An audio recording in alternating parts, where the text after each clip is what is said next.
முருகப்பெருமானுடைய வரவை சீக்கிரமாக வர வைக்கக்கூடிய தன்மை எதற்கு இருக்கு அப்படின்னா மயிலுக்கு மட்டும்தான் இருக்கு.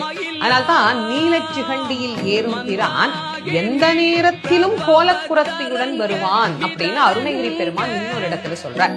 மயில் மேல ஏறுனா முருகப்பெருமான் சீக்கிரமா சட்டுன்னு வந்துருவார். அப்ப முருகனை சீக்கிரம் கூட்டிட்டு வா அப்படின்னு சொல்றதுக்கும் எது படிக்கலாம்?